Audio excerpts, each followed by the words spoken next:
people, all people are in different stages of development. I have no occasion to have such a spiritual initiation the first time. So I have all this time, I have been in a material life. I have got a duty to discharge towards my wife and children, to my society, etc. Now that you have initiated me and my consciousness are awakened, now you say it should not be a part-time affair. Now I cannot renounce everything and run away like a cover and go for spirituality attainment. How it is possible to attain spirituality at the same time owing whatever I have to give to my family members, at the same time attain spirituality? Please be seated.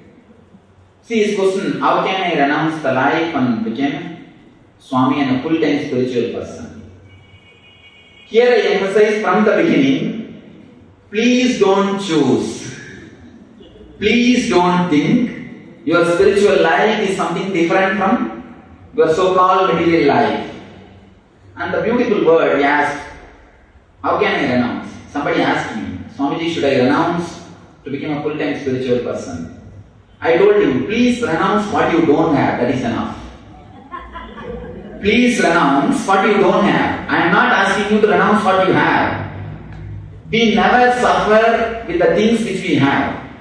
We suffer because of our fantasies and dreams, not because of the reality.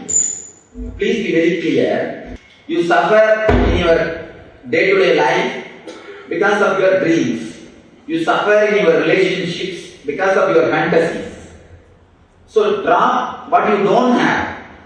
What you have, live with that. Whatever is okay. Whatever is not, drop that. If you renounce just what you don't have, that is more than enough. I don't ask you to renounce what you have. Please live with whatever you have. Don't allow what you don't have to interfere in your real life. When you live with your real wife, don't allow your fantasy to come in between you and your wife. When you live with your real car, don't allow your fantasy car to come in between you and your real car.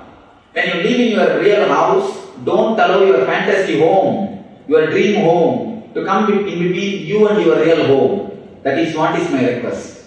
The whole spirituality is not about renouncing what you have, it's about renouncing what you don't have. So please renounce what you don't have, that is more than enough. Naturally, your whole life will be different. So here, I answer this question. I am not asking you to renounce your home or your life. I am asking you to renounce the idea that renunciation is the only remedy. Please renounce the idea of so-called renunciation. The renunciation should be understood in a different dimension. That is what they beautifully, in Sanskrit they put Maya. Maya means Yama iti Maya, which is not there, but which gives you the trouble as if it is there. This is Maya. The real life, actually the whole trouble is created not by the things which you have, but by the things which you don't have. You don't have, but you want to have. So renounce what you don't have, that is more than enough. There is no need for renouncing what you have. Renounce your fantasies. Renounce your dreams. That is more than enough. Nothing else is necessary.